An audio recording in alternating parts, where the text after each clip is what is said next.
আসসালামু আলাইকুম। আশা করি সকলেই ভালো আছেন। সারা রাত সিমের বিচিটা পানিতে ভিজায় রাখার ফলে নখ দিয়ে এইভাবে একটু করলেই দেখেন কি সুন্দরভাবে ভেতরের অংশটা ছাড়িয়ে চলে আসছে।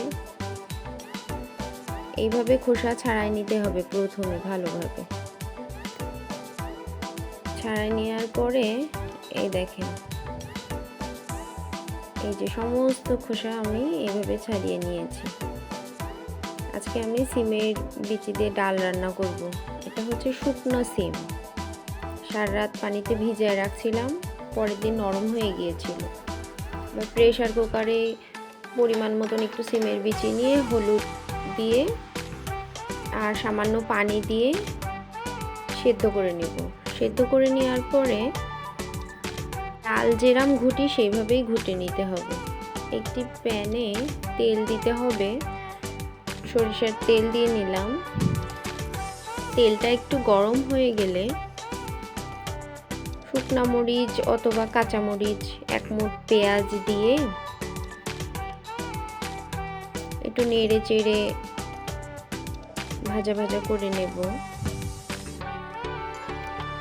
একটু ভাজা ভাজা হয়ে আসলে 1 চামচ জিরা আর রসুন বাটা দিয়ে দেব, 1 চামচ লবণ দেব আর হাফ চামচের মতন হলুদ দেব, যেহেতু আমরা সিদ্ধর সময় হলুদ দিয়েছিলাম। একটু ভালো করে একটু মশলাটা কষায় নেব। তারপরে ম্যাশ করে রাখা ওই যে ডালটা আমরা ম্যাশ করেছিলাম সেই ডালটা দিয়ে ভালো করে কষায় নিতে হবে, মশলার সাথে ভালো করে মাখায় নিতে হবে আর কি। ভালো করে যখন মাখায় কষায় নিব তখন আর এক পাতিলে আমি পানি গরম করতে দিয়েছি, এতে গরম পানি ব্যবহার করতে হবে। যখন দেখবো ভালো করে কষানো হয়ে গিয়েছে, তারপরে গরম পানি দিয়ে দিব এর ভিতরে পরিমাণ মতন, যতটুকু আমি ডাল রাখতে চাই, মানে ডাল করতে চাই যতটুকু পরিমাণ ততটুকুই দিয়ে দিব।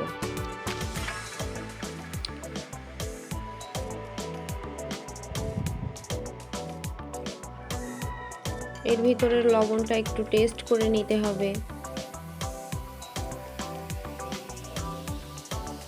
এর ভিতরে হচ্ছে যদি মন চায় একটু ধনেপাতা কুচি করেও দেওয়া যেতে পারে।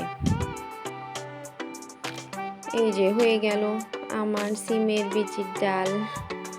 আমি একটু উপর থেকে জিরার গুঁড়া দিয়ে দিলাম। আল্লাহ হাফেজ।